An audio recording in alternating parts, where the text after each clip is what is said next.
Hi, this is Dan Smith. I want to take a little bit of time here and make this video for you. I want to share some concepts with you along the lines of personal growth. Now, I was born in 1954, and I am part of what's called the baby boom generation, and kind of towards the tail end of the baby boomers, but nevertheless, my generation is still considered baby boomers. So when I was born,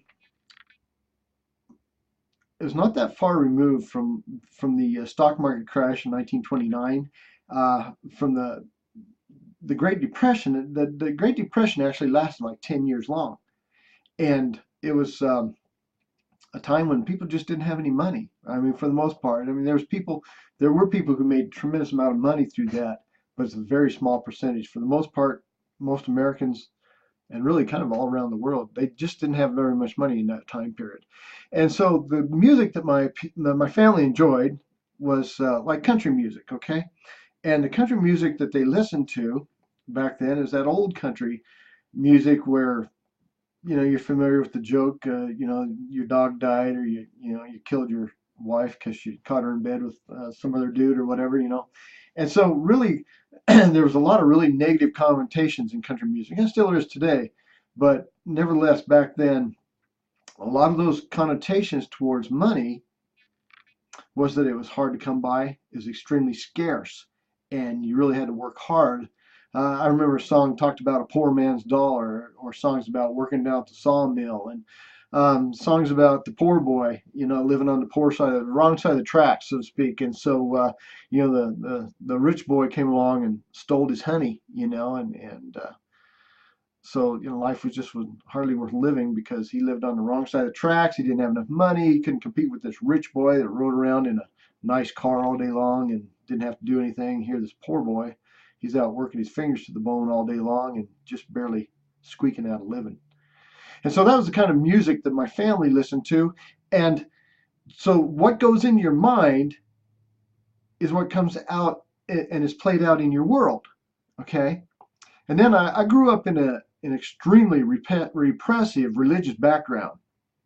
Um, Kind of a closed, well, not kind of, it was a closed door society. Unless you were born in that church, I mean, you could come into that church, say, when you're 20 years old, and when you're 60 years old, you still haven't reached um, a position of full status there because you weren't born into it. Okay. So that's kind of the mentality that I grew up around, and real, the hellfire and brimstone. When the preachers, I mean, there's a wooden pulpit up there, and they'd bang their fist on it and stomp their foot and yell up and down, or jump up and down and yell and scream. Tell you what a terrible, a horrible sinner that you was, and just really, I mean, going to church was like a traumatic experience for me as a child. And so this was all of the connotations that I grew up with. My father died when I was 10 years old, and my mother had no marketable skill, and so the only thing she really knew how to do was clean house and iron clothes. So she started her own little business, and she got some different houses, and she would go clean houses for people all day long. And then she'd carry a bag of clothes home at night and stand there for a couple hours at night watching TV and ironing clothes. I think she got like 10 cents a piece for everything that she ironed. And so that was my background, you know.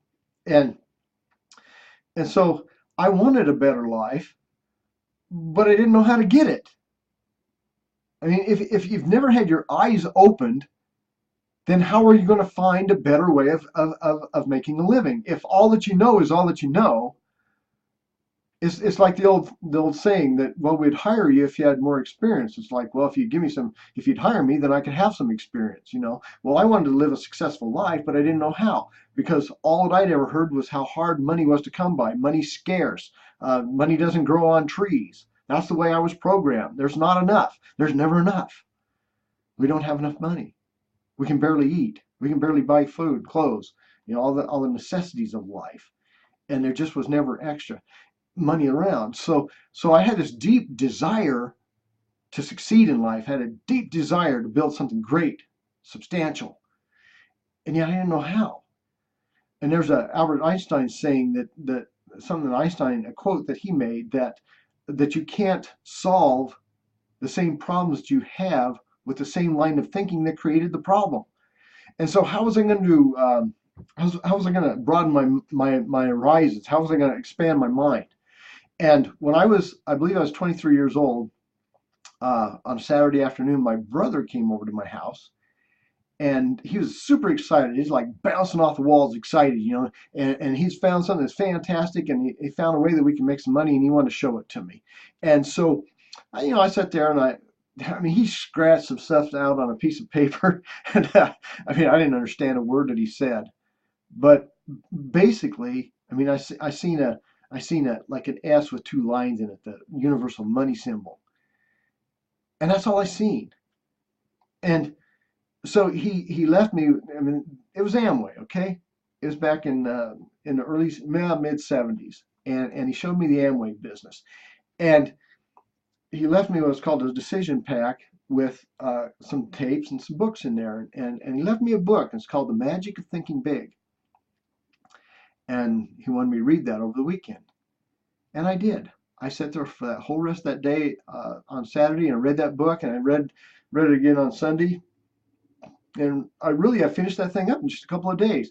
And if you can imagine, as a mental picture, living in a dark cave all of your life, there's very little light, you can barely make out images, and then all of a sudden somebody busts a hole inside that cave and a shaft of light comes in and it illuminates your world. Well, that's the way that I felt when I read that book, The Magic of Thinking Big. And that book began a series of events that changed my life.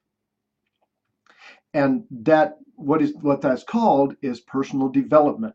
And so listening to audio tapes, reading books, reading things that are written by authors who have a life experience that you don't have, listening to audios that they're again from people who have had a life experience that you've never experienced before, and opening up your mind for new ideas, new ways of looking at the world, new ways of earning money that maybe you've never thought of before. Things they don't teach in college. They don't teach you these things in school.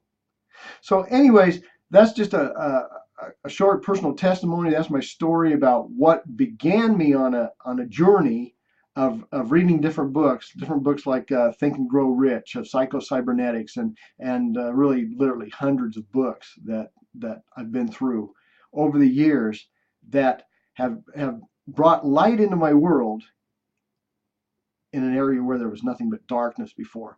So this is Dan Smith. I hope that this video was helpful for you. I'm not really trying to sell you anything on this video. This is just a video that I'm just sharing a story with you about self-improvement, self-growth. Where it's found it's found in books like Think and Grow Rich and Psycho-Cybernetics. And like I said, there's hundreds of books out there that you can read. But those are two good places to start right there. This is Dan Smith. You have a great day. I'll catch you on the next video, and bye for now.